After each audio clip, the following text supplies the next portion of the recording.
The little girl was standing in the middle of the roaring traffic when the bikers first saw her.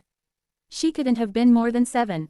Her thin arms were stretched forward, holding up a worn-out doll with tangled golden hair and one missing shoe. Her voice trembled but did not break. "Please, buy my doll. My twin sister needs medicine." The engines of 12 motorcycles thundered as they rolled to a stop at the red light.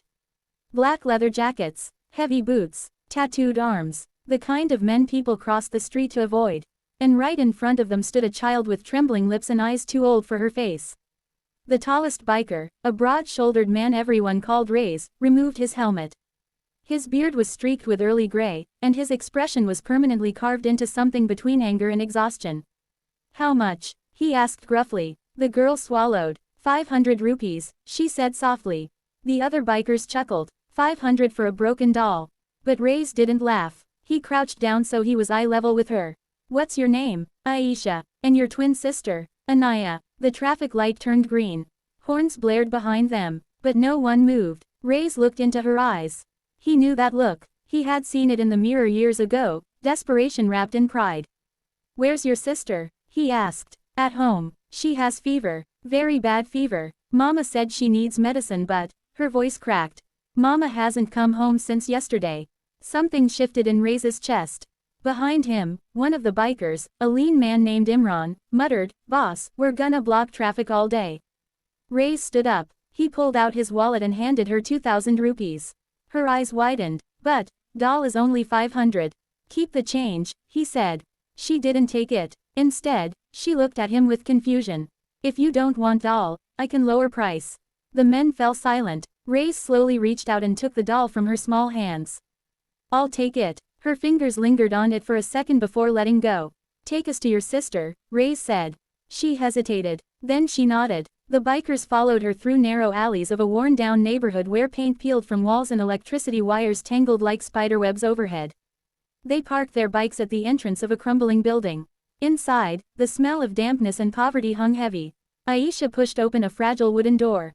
The room was barely 10 by 10 feet. On a thin mattress on the floor lay a girl identical to her. Same sharp cheekbones, same deep brown eyes, but flushed red with fever and shivering under a torn blanket. "Anaya," Aisha whispered, kneeling beside her. Reyes stepped inside, his heavy boots awkward in the tiny space. "Since when?" he asked quietly. 2 days, Aisha replied. "Mama said she would get money and bring medicine. But she didn't come back." Imran checked the child's forehead. "She's burning." Another biker, Samir, already dialing someone on his phone, said, "I know a doctor nearby."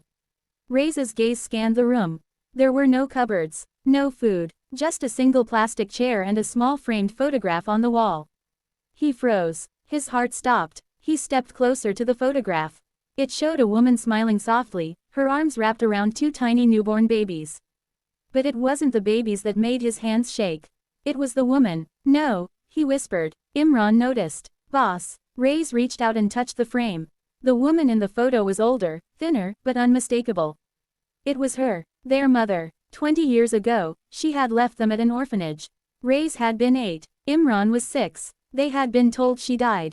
He staggered back. That's our mom." The room went silent. Aisha looked confused. "You know Mama." Reyes's throat tightened. "What's your mama's name?" "Shabana." The name hit him like a punch. Shabana, their mother. The woman who used to sing to them at night before everything fell apart. Imran ran a hand through his hair. "That's impossible." But it wasn't. Reyes remembered the scar on her left eyebrow from when she fell in the kitchen. It was there in the photo.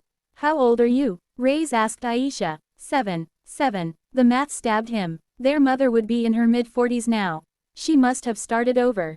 Started a new life. Left her past buried. "Where does she work?" Samir asked gently. "She cleans houses," Aisha replied. "And sometimes at a factory." Reyes felt anger boiling inside him. Why had she left them? Why start again? Why 2 new daughters while her sons grew up fighting in the streets? Before the storm inside him could grow louder, Anaya began to convulse. Imran snapped into action. "We're not waiting. We're taking her now." Within minutes, one of the bikers wrapped the feverish girl in his leather jacket and carried her downstairs.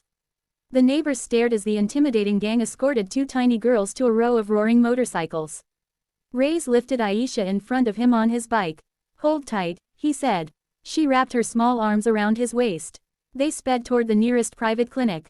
Doctors rushed Anaya inside. The bikers filled the waiting room, their heavy presence making nurses nervous. Reyes sat rigid, staring at the floor. Memories flooded back. His mother's laughter. The day social workers took them away. Her tears. Or had those tears been fake? Imran sat beside him. What if she had no choice? Reyes didn't respond. 2 hours later, the doctor stepped out. She'll be okay, he said. Severe infection, but you brought her in time. Relief swept through the room. Aisha burst into tears and hugged Reyes's leg. Thank you, uncle, uncle. The word pierced him. As night fell, they arranged a private room for Anaya. The bikers pooled money without hesitation. Still no sign of Shabana. The next morning, just as the sun began to rise, the hospital room door creaked open. A thin woman stepped in, her clothes dusty, her face pale with exhaustion. She froze when she saw the room filled with bikers. Her eyes moved to the bed. Anaya, she cried, rushing forward. Then her gaze shifted. It landed on Reyes. Time stopped. Her lips trembled. Arif. That was his real name. The name he hadn't heard in 20 years. Reyes stood slowly. Why? He asked. It wasn't loud, but it carried decades of pain. Tears streamed down her face. They told me you were adopted. That you had better lives. I had nothing. Your father was gone. I was drowning in debt. I thought you'd be safe. You never came back, Imran said, stepping forward. You never checked. I did, she cried. They wouldn't let me see you. I was ashamed. I had nothing to offer. Reyes's fists clenched. You had us. Silence. Aisha looked between them in confusion. Mama. Shabana's knees gave out. You're my sons. The girls stared. Imran swallowed hard. Reyes felt his anger battling something else, understanding. Life hadn't been kind to her. It hadn't been kind to them either. I searched for you for years, she whispered. But I didn't know where you went. The truth hung heavy. The system had failed all of them. Reyes looked at the frail woman in front of him. She wasn't the monster he had imagined. She was just tired, broken, human. He walked toward her. She flinched slightly, but instead of shouting, he wrapped his arms around her. For a moment, she stood frozen. Then she sobbed into his chest. Imran joined them. The hospital room filled with quiet tears. Even some of the bikers looked away to hide their emotions. Aisha tugged on Samir's jacket. So, they are our big brothers. Samir smiled. Looks like it. Over the next few days, the bikers discovered the full story. After their father died in a factory accident, debt swallowed the family. Relatives refused to help. An orphanage promised education and safety for the boys. She believed it was temporary. But shame and poverty kept her away. Then years passed, and she didn't know how to come back. Reyes felt the weight of wasted years, but also the chance to stop wasting more. When Anaya was discharged, Reyes made a decision. You're not going back to that room, he said. Shabana shook her head. I don't want charity. It's not charity, Imran replied. It's family. They moved her and the girls into a small rented house near the bikers' garage. For the first time in decades, the family ate dinner together. Aisha giggled as Imran made silly faces. Anaya, still weak but smiling, clutched the doll Reyes had bought. You kept it? Aisha asked him. He nodded. It's priceless. Weeks turned into months. The bikers, once feared in the streets, began organizing free medical camps in poor neighborhoods. They started a small fund for emergency medicine.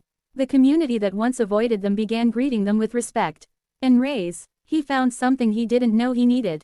Closure. One evening, as the sun dipped below the horizon, Shabana sat beside him outside the garage.